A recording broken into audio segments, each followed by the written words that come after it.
A história de Roma. A história do povo romano é dividida em 3 períodos: a monarquia, a república e o império. A monarquia vai de 753 a.C. a 509 a.C. A república vai de 509 a.C. a 27 a.C. Já o império vai de 27 a.C. a 476 d.C. O alto do Império Romano foi um período fascinante que se estendeu no final do século I d.C. até o século III d.C., sendo um momento de grande prosperidade, estabilidade e expansão para Roma. Otávio Augusto foi o primeiro imperador romano e governou por mais de 40 anos. Ele estabeleceu um novo sistema de governo conhecido como Principado, que centralizou o poder nas mãos do imperador. Augusto promoveu um período conhecido como Paz Romana. Durante esse período, o império se expandiu consideravelmente. As fronteiras romanas se estenderam desde a Britânia até o Egito e da Península Ibérica até a Mesopotâmia. Essa expansão trouxe não apenas riquezas, mas também uma grande diversidade cultural, com influências de várias regiões integradas ao mundo romano. Entre 14 e 235 d.C., o império foi governado por 4 dinastias de imperadores, sendo a primeira a dinastia de Júlio Claudiana, que começou com Augusto trazendo estabilidade após guerras civis, estabelecendo o principado. Seus sucessores incluíram Tibério, conhecido por sua desconfiança, Calígula, famosa por sua tirania, e Cláudio, que expandiu o império. Temos também Nero, o último da dinastia. Ele enfrentou revoltas e a sua morte provocou crises políticas. Já a dinastia Flávia surgiu após o ano dos 4 imperadores. Vespasiano restaurou a ordem e iniciou a construção do Coliseu.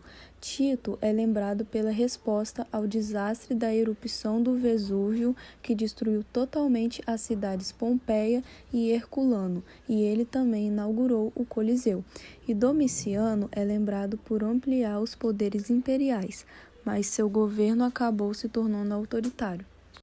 O Coliseu, também conhecido como Anfiteatro Flaviano, foi construído entre 70 e 80 d.C., durante o reinado da dinastia Flávia, começando com Vespasiano e sendo concluído por seu filho Tito.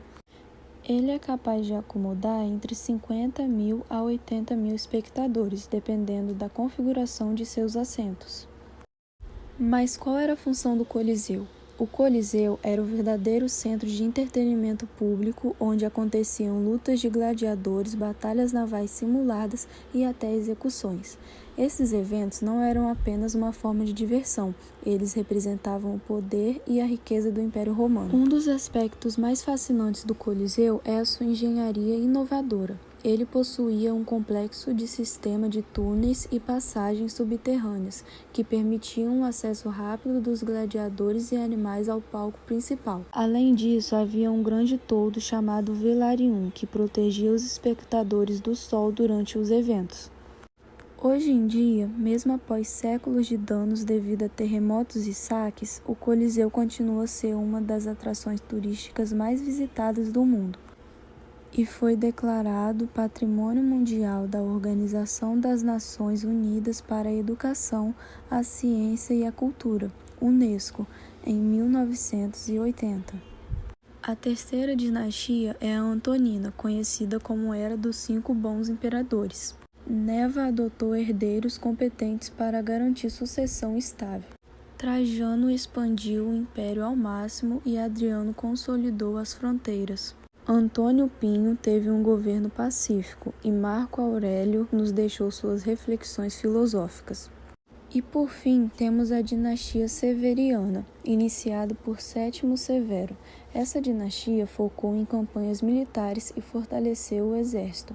Caracalla concedeu cidadania romana a todos os habitantes livres do império, mas também aumentou os impostos para financiar as guerras.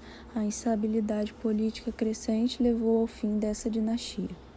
Essas 4 dinastias foram fundamentais para mudar o alto do Império Romano, caracterizado por avanços culturais e crescimento econômico que ainda influenciam a história ocidental hoje.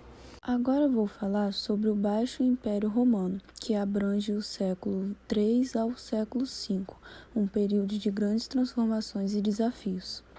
Começando com a crise do século III, o Império enfrentou uma instabilidade política severa, com muitos imperadores sendo depostos ou assassinados. Essa turbulência levou às dificuldades na administração de um território tão vasto. Além disso, o Império foi pressionado por invasões de tribos germânicas, como os visigodos e ostrogodos, que começaram a atacar as fronteiras romanas. Em 285 d.C., o imperador Diocleciano dividiu o império em duas partes, a ocidental e a oriental, buscando uma administração mais eficaz. Diocleciano implementou reformas importantes e seu sucessor Constantino fundou Constantinopla, que se tornaria a nova capital do império e um centro cultural vital. Constantino também promoveu o cristianismo, tornando religião oficial do império. Enquanto a parte ocidental do império começou a declinar devido às invasões e à instabilidade interna, a parte oriental continuou a prosperar como o Império Bizantino. Este período também trouxe mudanças sociais significativas, como o cristianismo ganhando cada vez mais influência na vida cotidiana. Em 476 d.C., com a deposição do último imperador romano ocidental, Rômulo Augusto, marca-se tradicionalmente o fim do Império Romano do Ocidente. No entanto, o legado romano continuou através do Império Bizantino.